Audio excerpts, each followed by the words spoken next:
Ah, passe-moi la clé 716. La clé 716.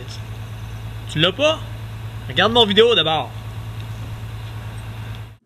Un type d'équation qu'on rencontre très souvent, c'est une équation avec des variables des deux côtés.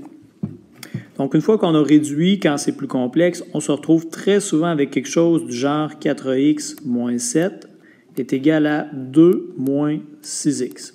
Vous voyez qu'il y a des variables des deux côtés. Il y en a ici dans notre terme à gauche et il y en a dans le terme aussi à droite qui est juste à côté. Donc, ce qu'il faut faire, on sait qu'à la fin, notre objectif, c'est d'obtenir quelque chose du genre x est égal à un nombre, par exemple 6, ou obtenir 5 qui est égal à x. Ça aussi, ça ferait notre affaire, hein? On aurait notre réponse. Donc, on veut avoir des variables d'un côté, par exemple des variables ici, et des nombres de l'autre côté. C'est ce qu'il faut chercher à obtenir dans notre travail. Donc, on va changer notre équation, on va la manipuler de façon à obtenir quelque chose dans lequel on va avoir des variables seulement d'un côté et des nombres de l'autre. De quel côté? C'est pas important. L'important, c'est de simplement faire du ménage là-dedans. Donc, commençons par enlever un des deux termes dans lequel on retrouve des x à l'intérieur. Par exemple, si on a 4x et on a moins 6x. Il faut en enlever un des deux. Supposons qu'on enlève le moins 6x qui est juste ici. Le contraire de soustraire 6x, ça va être ajouter 6x. C'est ce qu'on fait des deux côtés. Donc 4x moins 7, on ajoute plus 6x à gauche. Et de l'autre côté, on avait 2 moins 6x auquel on va ajouter aussi, on va additionner 6x. Résultat, ici, moins 6x plus 6x, ça s'annule. On va se débarrasser des x de cette façon-là. Du côté gauche, 4x ici, 4x plus 6x, ça nous donne 10x. Notre moins 7 qui était juste ici, il ne faut pas l'oublier. Donc, on va ajouter le moins 7 ici. Oups, pardon.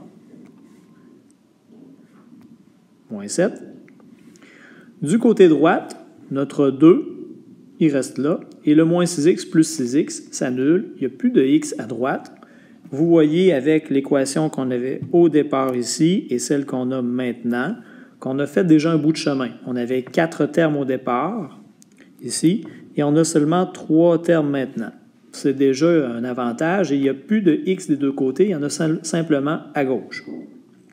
Sauf que si on a mis nos x à gauche ici, ben, il va falloir garder nos nombres à droite.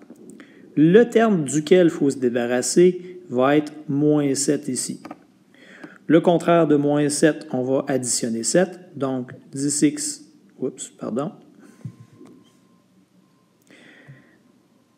10x moins 7, c'est ce qu'on avait. On ajoute plus 7 à gauche. De l'autre côté, on avait notre 2. On va ajouter 7 aussi. Important, on ajoute toujours la même chose à gauche et à droite. On réduit. À gauche, il va nous rester 10x. Et à droite, 2 plus 7, ça nous donne 9. Il nous reste à se débarrasser du 10 qui est ici. L'opération contraire de multiplier par 10 va être de diviser par 10. Donc 10x sur 10. Si on divise par 10 à gauche, il faut diviser aussi par 10 à droite, évidemment. À gauche, fois 10 divisé en 10, ça s'annule. Il va nous rester x tout simplement. Et à droite, 9 divisé en 10, ce n'est pas quelque chose qui arrive juste. Donc, on va laisser ça en fraction réduite, tout simplement 9 dixièmes.